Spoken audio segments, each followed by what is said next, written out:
Well, good afternoon, everybody. Today, we kickstart our Holy Week devotions, as today is Palm Sunday, and we are journeying together through, until Easter Sunday next weekend. And so today, being Palm Sunday, it would be March 29th, AD 33, and the text that you could read about Palm Sunday would be Matthew 21, Mark 11, Luke 19, and John 12. And so I want to read to us from Matthew 21, verses 1 to 11. Now, when they drew near to Jerusalem and came to Bethphage, to the Mount of Olives, then Jesus sent two disciples, saying to them, "Go into the village in front of you, and immediately you will find a donkey tied and a colt with her. Unite them and bring them to me. If anyone says anything to you, you shall say, 'The Lord needs them,' and he will send them at once." This took place to fulfill what was spoken by the prophet, saying, "Say to the daughter of Zion, Behold, your king is coming to you, humble and mounted on a donkey, on a colt, the foal of a beast of burden." Verse 6. The disciples went and did as Jesus directed them. They brought the donkey and the colt and put on them their cloaks, and he sat on them. Most of the crowd spread their cloaks on the road, and others cut branches from trees and spread them on the road. And the crowds that went before him and that followed him were shouting, "Hosanna to the Son of David. Blessed is he who comes in the name of the Lord. Hosanna in the highest." And when he entered Jerusalem, the whole city was stirred up, saying, "Who is this?" And the crowd said, "This is the prophet Jesus from Nazareth of Galilee." Sunday is the first day of the Jewish week. And on this particular day, this day will begin the last week of Jesus' earthly life and ministry before his death on the cross. It's called Palm Sunday because a crowd of Jesus' followers and others gathered in Jerusalem for Passover, spread their palm branches and laid their cloaks down as Jesus rides into Jerusalem on a donkey.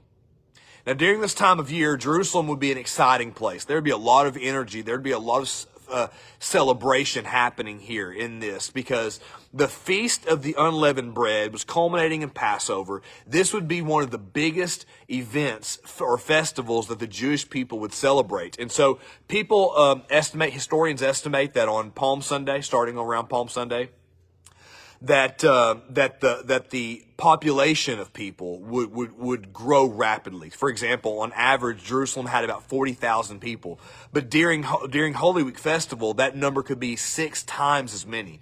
So you're looking at 250,000 people gathered in Jerusalem for this festival.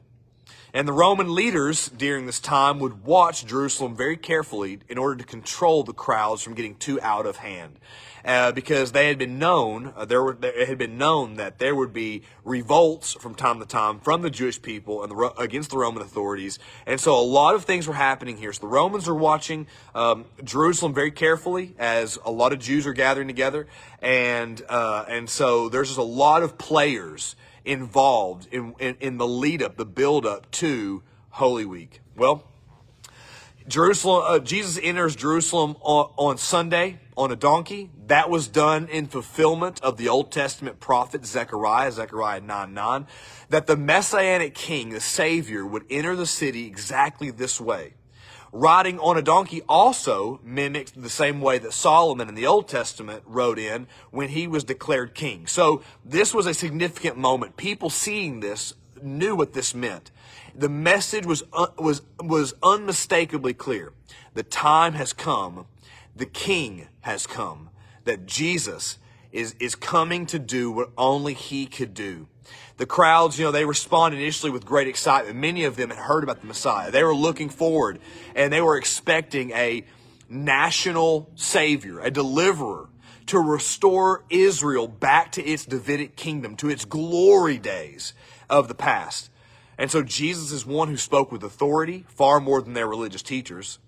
He healed the sick. He raised the dead. He very much looked like the part of being the Messiah. So they welcomed him and they prepared the way for him to enter in. And little maybe the disciples know, But Jesus knew that he was riding into a very high pressure situation. His entry into the city of Jerusalem created a buzz that caused issues for Romans. Again, they're watching the Jewish people. They don't want a revolution. They don't want an uprising. And then on the other hand, the Jewish leaders of the day who already had their issues with Jesus.